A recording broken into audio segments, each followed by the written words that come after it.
Mahadev almighty Mahadev में मैं आपका स्वागत करता हूं मित्रों। कल एक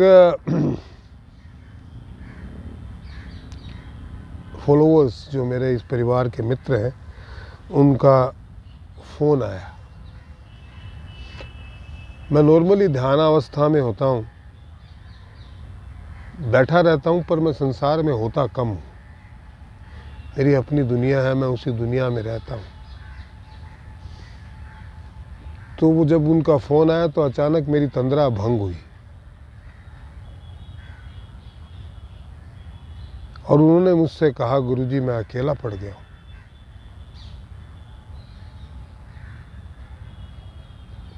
तो आज अकेलेपन पे बात करेंगे। सबसे पहले तो मेरे इस परिवार के जो सदस्य हैं उनका कोटि कोटि अभिनंदन है, और जिन्होंने सब्सक्राइब नहीं किया है उनसे निवेदन है कि प्लीज़ सब्सक्राइब करें, शेयर करें, कमेंट करें और कंट्रीब्यूट ज़रूर करें। जितना भी हो सकता है, चैनल पे कंट्रीब्यूशन नहीं आता।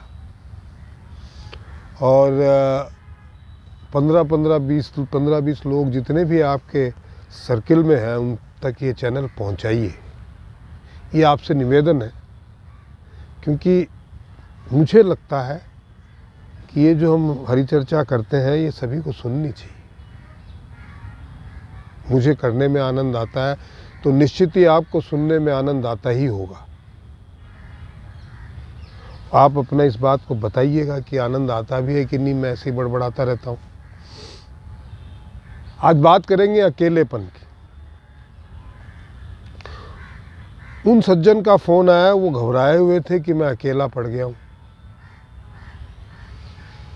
और मैं ईश्वर से प्रार्थना करता रहता हूँ कि ईश्वर कुछ एकांत दे जिसमें मैं स्वयं को समझ सकूं, बातें कर सकूं स्वयं से, स्वयं के होने के कारण को जान सकूं, स्वयं की यात्रा के बारे में आकलन कर सकूं, अभी तक की यात्रा और आगे की यात्रा के बारे में विचार कर सकूं,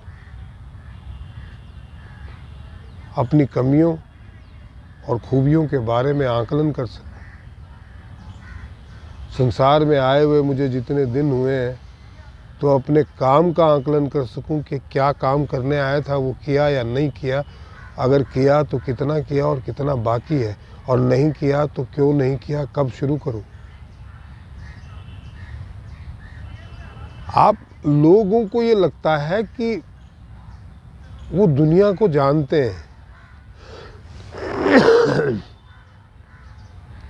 हम स्वयं को भी नहीं जानते। दुनिया को जानने की बात तो दूर है, स्वयं को जानने के लिए एकांत बहुत आवश्यक है भाई। और स्वयं को जाने बगैर, आप अपनी क्षमताओं को जाने बगैर, आपके होने या होने के कारण को जाने बगैर कुछ नहीं कर सकते। ऐसे ही भटकते रहोगे।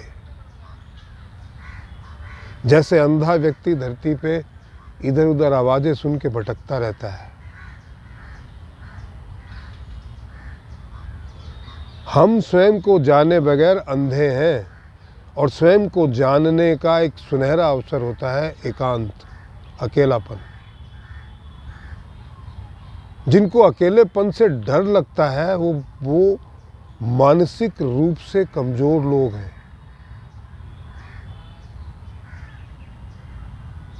जो भयभीत होते हैं, क्योंकि हम कभी भी अपने आप से तो बातें की ही नहीं हमने।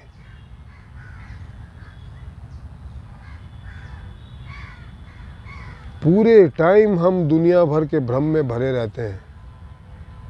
ये अकेला हमें स्वयं को टाइम देने को कब मिलता है? ये अकेलापन ही है जो आपको स्वयं से मिलवाता है।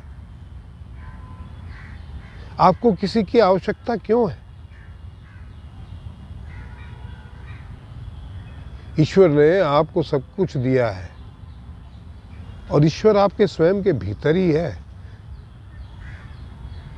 आपके हमेशा साथ में रहता है। तो आप अकेले कैसे हैं? क्या आपने कभी स्वयं के ईश्वर से बात करने का प्रयास किया है?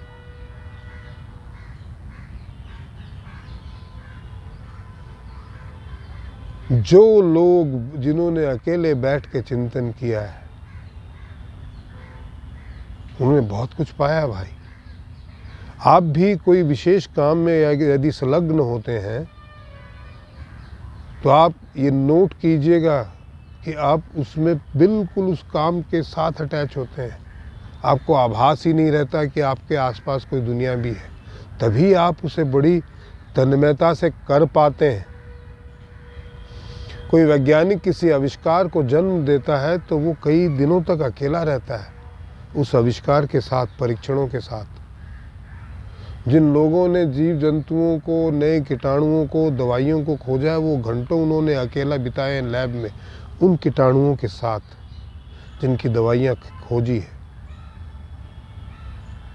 जिन्होंने ईश्वर को पाया है उन्होंने घंटों अकेले बिताया अपने अंदर के ईश्वर के साथ, तभी जाके वो ईश्वर को प्राप्त कर पाए। बिना चिंतन के किया गया कार्य तो बिल्कुल ही खराब होता है भाई। आपके इर्द गिर्द लोग रहते हैं तो वो आपकी चिंता का कारण बन सकते हैं, चिंतन का नहीं। आप अकेले ही चिंतन का कारण बन सकते हैं। तो अकेलेपन से घबराना कैसा भाई? अकेलापन तो वरदान हुआ ना, हुआ कि नहीं हुआ?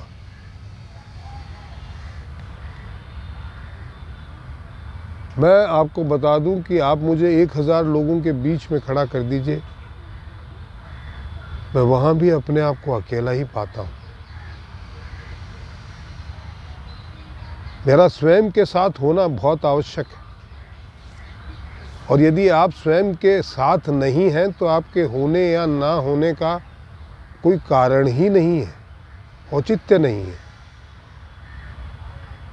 जब तक आप अपने आप को नहीं पहचानेंगे, स्वयं को समय नहीं देंगे, तब तक आपका इस दुनिया में होने का कोई औचित्य नहीं है, आपका अस्तित्व ही नहीं निकलता।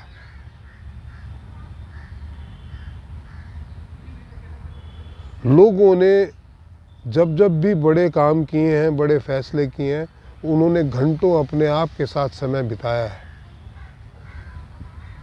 जिन लोगों ने दुनिया को दिशा दी है उन्होंने घंटों, महीनों, सालों अपने आप अकेलेपन में बिताए, स्वयं के साथ बिताए।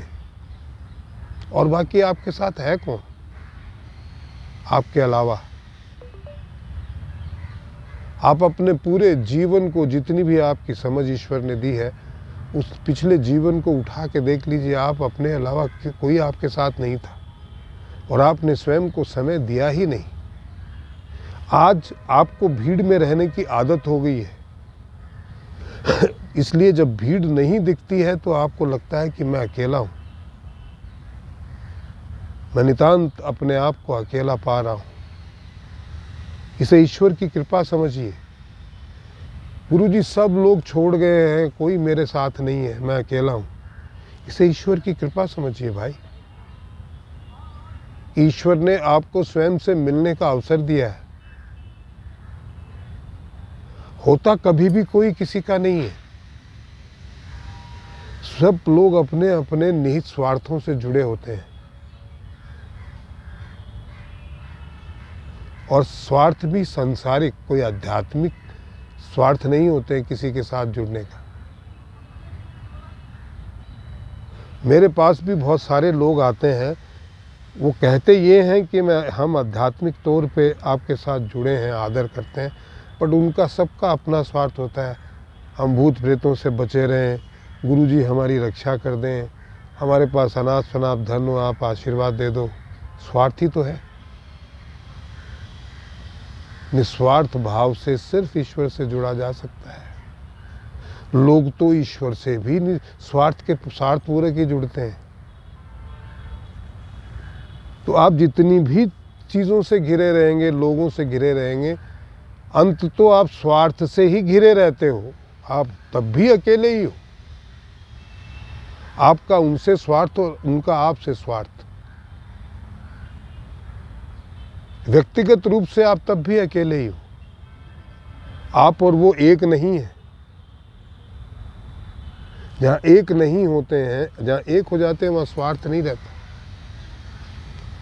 तो अकेलेपन को वरदान समझो, उसका आदर करो, स्वयं को पहचानो, उसका उपयोग करो। विषाद में ना बिताइए कि हाय रे हम अकेले हैं। इस पे चर्चा पूरे दिन हो सकती है। आज की वीडियो में इतना ही। आशा है कि आपको पसंद आया होगा। प्लीज़ सब्सक्राइब कीजिए, शेयर कीजिए, कमेंट कीजिए और कंट्रीब्यूट ज़रूर कीजिए भाई, जितना भी कर सकते हो, ये निवेदन है। और 10-15 लोगों को शेयर कीजिए। महादेव।